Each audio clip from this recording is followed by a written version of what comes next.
Bonjour, bonsoir à toutes et tous, c'est Elskia pour l'épisode 54 de Parlons Constitution. On va se poser la question aujourd'hui de l'influence du calendrier électoral sur la vie politique. Allez, générique.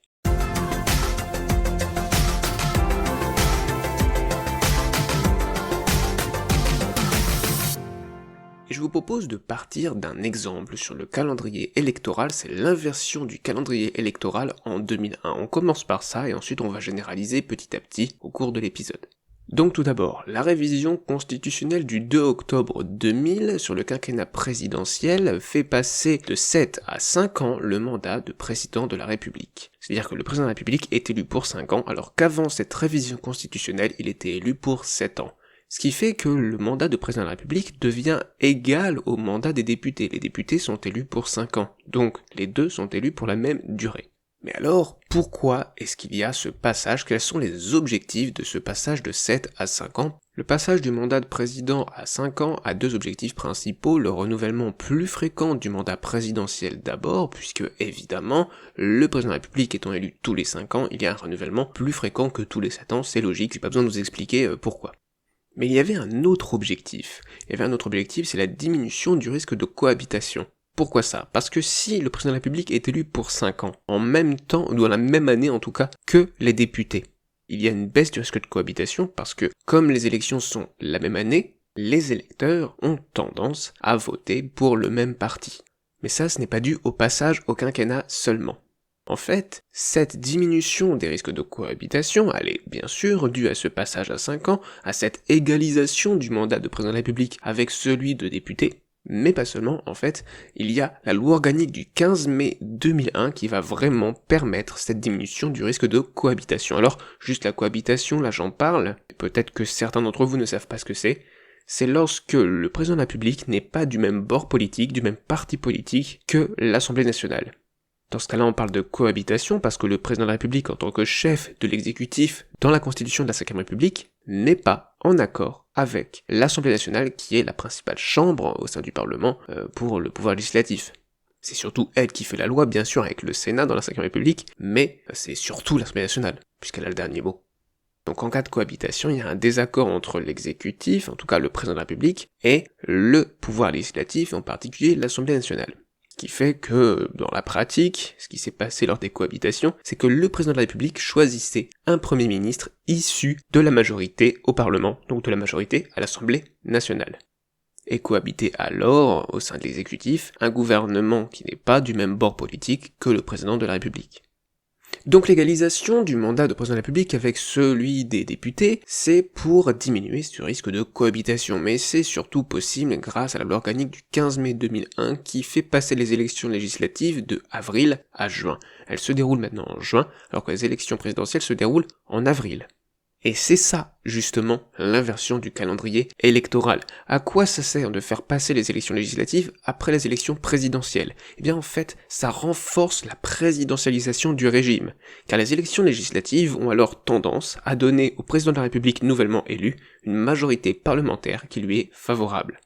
En gros, le parti du président de la République, étant galvanisé par sa réussite aux élections présidentielles, va obtenir plus de voix et donc plus de députés et donc une majorité à l'Assemblée nationale, donc pour les élections législatives. Donc, moins de risque de cohabitation. Avec ce passage au quinquennat, avec cette inversion du calendrier électoral, les élections législatives succèdent aux élections présidentielles tous les 5 ans. Ce qui, jusqu'à maintenant, on va le voir après, bien sûr, mais jusqu'à maintenant, ça a permis au président de la République d'avoir une majorité parlementaire, une majorité à l'Assemblée nationale en sa faveur. Pour bien comprendre cette inversion du calendrier électoral en 2001, donc pour pas être juste théorique, je vais passer à un exemple à la mise en pratique qu'il y a eu lieu, la première mise en pratique en 2002, qui a permis la réélection du président de la République Jacques Chirac en avril 2002, et aussi, on va le voir juste maintenant, la réélection du président de la République Jacques Chirac en 2002, donc en avril 2002, et ensuite il y a eu les élections législatives en juin 2002, donc inversion du calendrier électoral, et il obtient une majorité présidentielle assez forte, même très forte, de 394 députés en sa faveur sur les 577 députés. Donc voilà ce que ça donne au sein de l'Assemblée. On a 365 députés de l'UMP, de l'Union pour un mouvement populaire, qui est le parti de Jacques Chirac, donc du président de la République. On a aussi 29 députés de l'UDF, l'Union pour la démocratie française, Là, ce que je donne comme nom, ce sont les noms au sein de l'Assemblée nationale qui correspondent pas forcément aux noms des partis, même si pour le coup là c'est le cas, mais ces noms de partis n'existent plus puisque ces partis se sont renommés plusieurs fois au cours de leur histoire.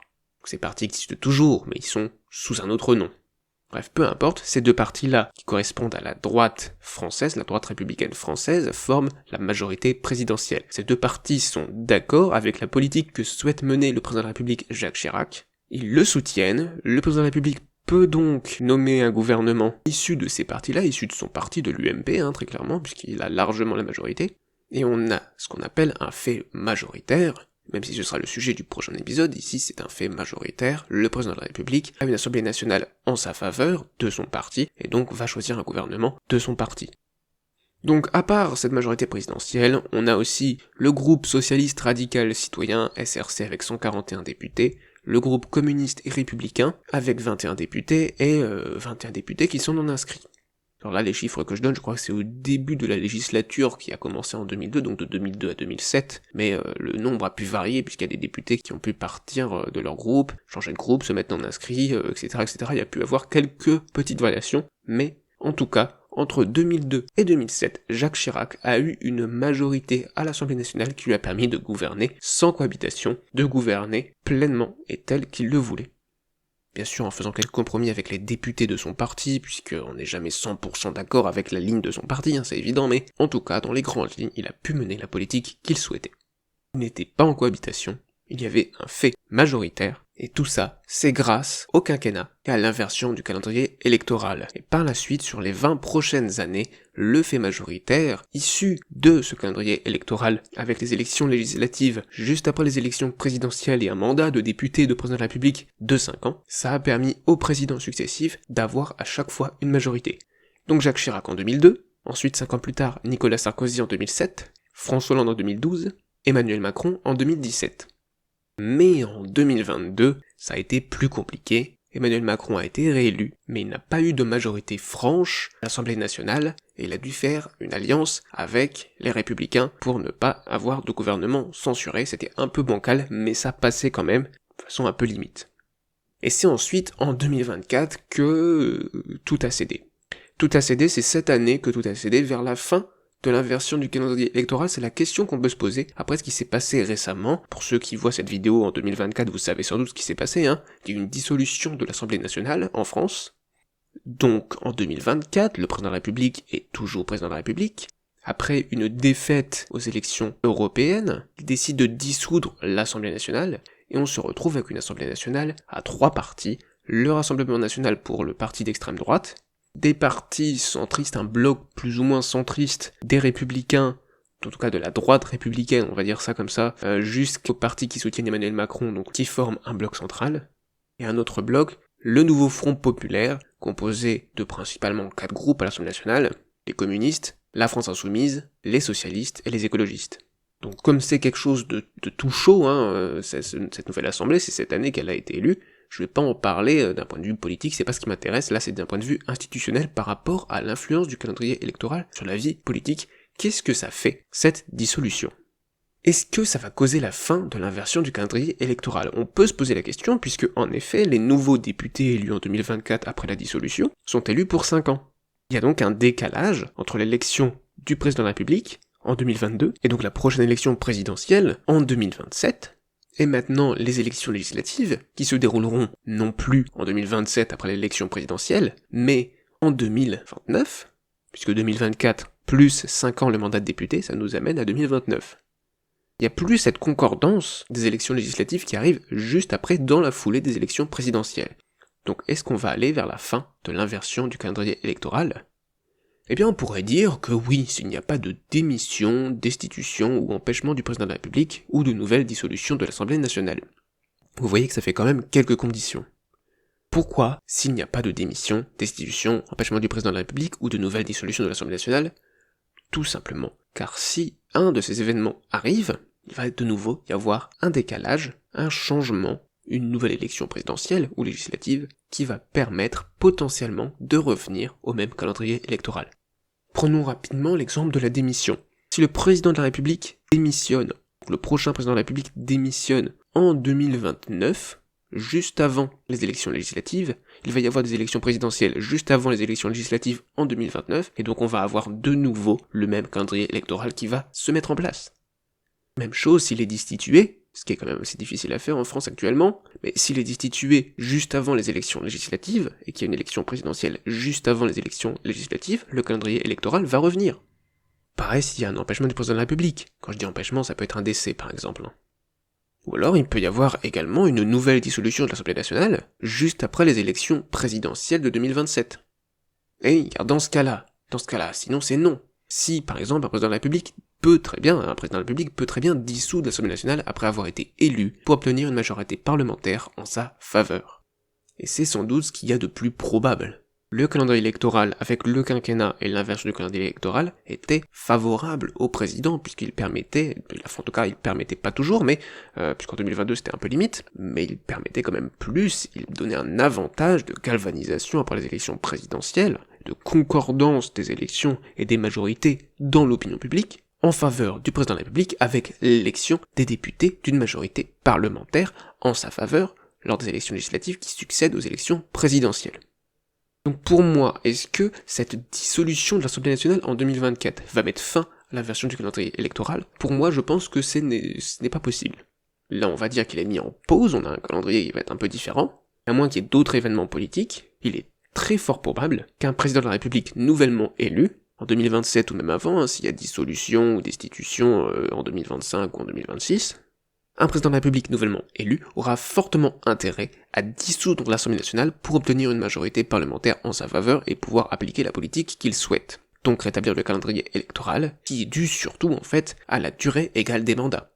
Car c'est cette durée égale des mandats qui permet d'avoir un calendrier qui soit tout le temps le même et qui a permis entre 2002 et 2022 d'avoir un fait majoritaire, d'avoir une majorité parlementaire à l'Assemblée nationale qui soit en faveur, en accord avec la ligne politique, le parti, qui sont en fait du même parti que celui du président de la République. Et c'est pour ça qu'on ne parlait plus de majorité parlementaire, mais de majorité directement présidentielle. On parlait de majorité présidentielle à l'Assemblée nationale. Bien donc prenons maintenant un peu de hauteur.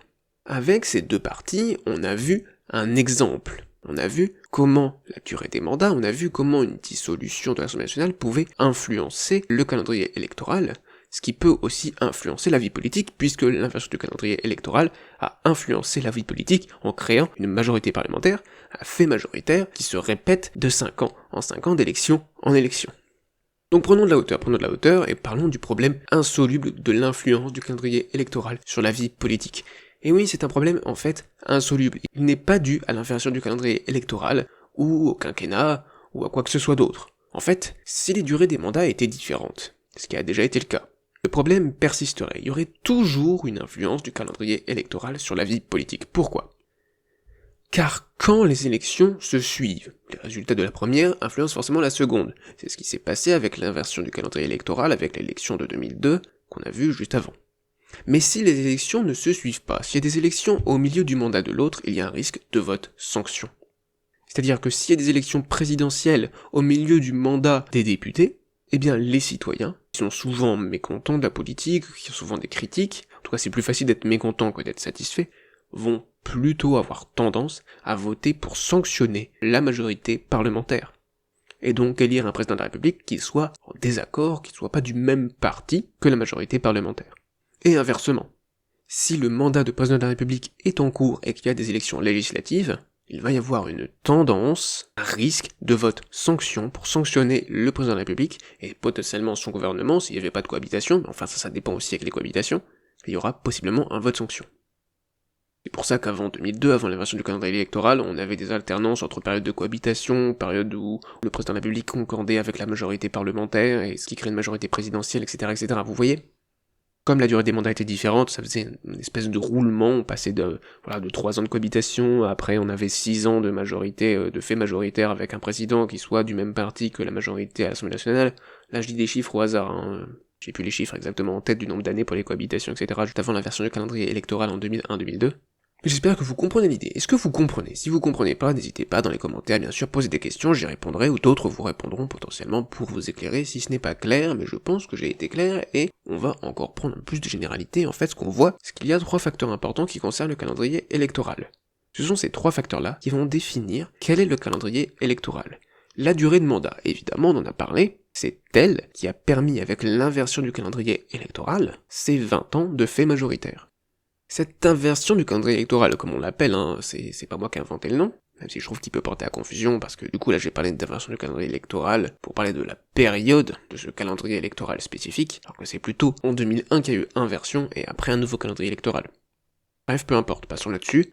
En fait, ce qu'il faut dire, c'est que c'est le mois de l'élection, même l'année en fait de l'élection, la concordance entre l'année, le mois et la succession, l'ordre des élections, qui influence le calendrier électoral, qui influence la vie politique par la suite. C'est parce que les élections présidentielles étaient en avril et la même année que les élections législatives en juin, qu'il y avait ce fait majoritaire, qu'il y avait cette diminution de risque de cohabitation et tout ce qu'on a parlé juste avant.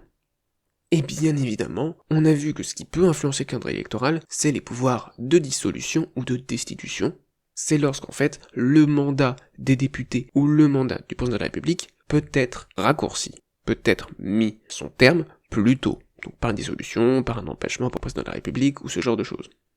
C'est ce qu'on a vu, c'est ce qu'on voit en 2024, mais c'est aussi ce pouvoir-là qui, en plus, peut permettre de revenir au même calendrier électoral qui permet aux élections législatives d'être juste après les élections présidentielles et d'être, du coup, plus favorable au président de la République nouvellement élu. Donc, avec cette durée des mandats qui, même différente, causerait un problème, un problème entre guillemets, puisque l'influence du calendrier électoral serait toujours présente, et avec ces trois facteurs en tête. Qu'est-ce qu'on peut dire? On peut dire que, dans tous les cas, on prend encore plus de généralité, dans tous les cas, le contexte influence toujours les élections. Quel que soit le contexte d'ailleurs, le contexte influence toujours les élections. Et les élections elles-mêmes, leur ordre et les moments des mandats influencent forcément les autres élections aussi, en tant que partie du contexte. Les élections elles-mêmes font partie du contexte qui influence les élections. Et c'est évident, si des élections se succèdent, le parti qui a gagné les premières élections aura un avantage sur les suivantes. Si par contre elles sont espacées, les élections vont avoir tendance à être des votes sanctions envers un gouvernement qui déplaît. S'il déplaît en tout cas, et le plus souvent il déplaît parce qu'on est rarement satisfait à 100% et on a tendance en tant qu'être humain à se focaliser sur les défauts, sur la perte, sur les points négatifs, plutôt que de voir les points positifs. Et c'est pour ça, c'est parce que les élections font partie du contexte et que peu importe à quel moment elles interviennent, elles influencent forcément la vie politique, qui est élu à quel moment, le comportement des électeurs, le comportement des acteurs aussi, qui vont se préparer aux élections à tel moment, etc. Donc forcément, il y a un problème insoluble. On ne peut pas résoudre ce problème.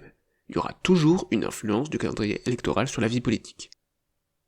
Et en fait, le seul moyen de résoudre ce problème, c'est la sagesse des électeurs. Pourquoi la sagesse des électeurs? Car en fait, s'ils votaient selon l'objectif du vote, et non selon son contexte, s'ils faisaient abstraction du contexte, il n'y aurait plus d'influence.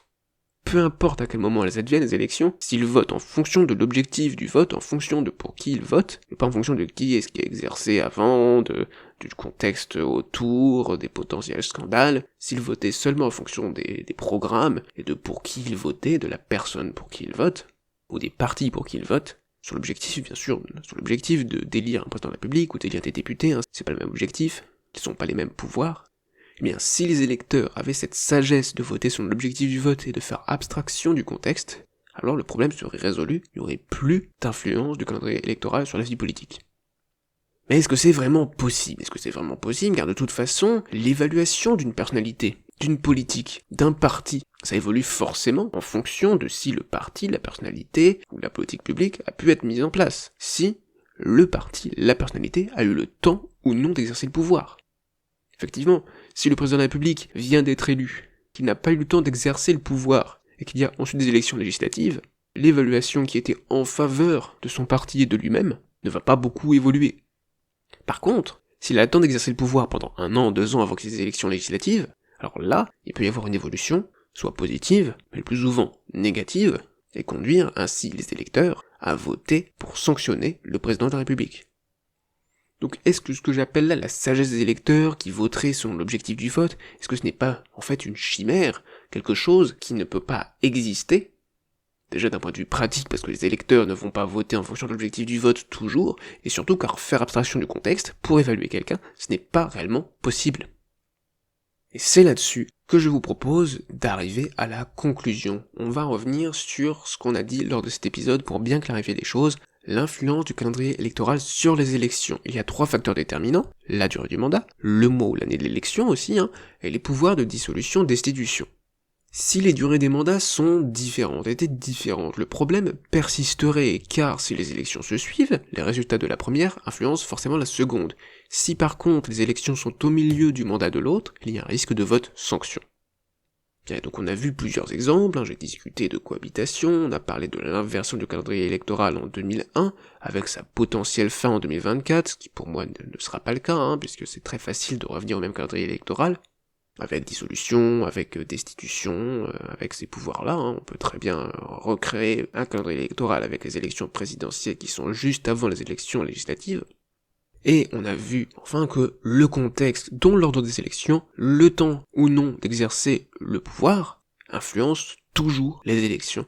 Et c'est pourquoi on a dit à la fin que seule l'abstraction du contexte par les électeurs peut limiter ou réduire cette influence. Là je dis pas résoudre le problème, je dis pas que ça va empêcher cette influence sur la vie politique, mais en tout cas ça peut peut-être au moins la réduire, la limiter. Si tant est qu'on souhaite qu'il n'y ait pas d'influence du calendrier électoral et du contexte en général, est-ce que ce serait une bonne chose ? Oui et non. Pour moi, et c'est important bien sûr de voter en fonction de l'objectif et pas forcément en fonction du contexte, ça dépend le contexte, il y a des contextes défavorables, mais pour moi il faut savoir faire la part des choses. C'est pas car une personnalité ou un parti répond mal à un contexte qu'il est forcément horrible et qu'il faut pas voter pour lui. Mais s'il répond mal, c'est quand même un signe qu'il est mauvais. En tout cas par rapport à ce qu'on pense être la bonne chose à faire. Mais il faut pas oublier que le contexte, et notamment le fait d'exercer le pouvoir, ça change la façon de faire, et que c'est toujours plus facile d'avoir des bonnes paroles en s'opposant que quand on exerce le pouvoir. Car on ne peut pas juger des actes des personnes qui sont dans l'opposition et qui ne sont pas encore au pouvoir. Donc oui, il faut prendre en compte le contexte, selon moi, bien sûr, là je donne mon avis, mais il faut savoir quand même faire la part des choses et ne pas oublier que les partis qui se présentent avec des belles idées ne sont pas forcément mieux que le parti au pouvoir qui vient justement de faire n'importe quoi. Dans un contexte bien particulier, car un parti fait rarement totalement n'importe quoi. Sauf s'il est vraiment opposé à vous, à vos idées. Donc, dernier mot pour conclure, on a vu que le calendrier électoral influence forcément la vie politique, car elle fait partie du contexte, et qu'il est difficile, et peut-être même pas nécessaire, même pas souhaitable, de faire abstraction du contexte, et donc de faire abstraction de l'ordre des élections, donc du calendrier électoral. Et on a vu comment est-ce que le calendrier électoral a influencé la vie politique, par quelques exemples, cohabitation, inversion du calendrier électoral surtout, et en se questionnant aussi sur la fin de cette inversion du calendrier électoral en 2001, à cause de la dissolution de 2024, et ma réponse qui est que non, puisque c'est très facile avec la dissolution de revenir à un calendrier électoral identique. Qu'est-ce qu'on va voir la prochaine fois ? L'inversion du calendrier électoral avait conduit au fait majoritaire. Y en aurait-il un avec la constitution construite par la constitution, et serait-ce une bonne chose ? On va voir ce dont je vous ai parlé un petit peu dans l'épisode, le fait majoritaire, qu'est-ce que c'est ? Est-ce qu'avec la constitution construite par la constitution, il y en aurait un ? Et est-ce que le fait majoritaire est une bonne chose ou pas ? Merci à toutes et tous d'avoir regardé cet épisode 54, et à la prochaine pour l'épisode sur le fait majoritaire, qui donc sera un peu en lien avec le sujet de cet épisode qui était le calendrier électoral et son influence sur la vie politique. Merci encore, c'était Elsker, à la prochaine.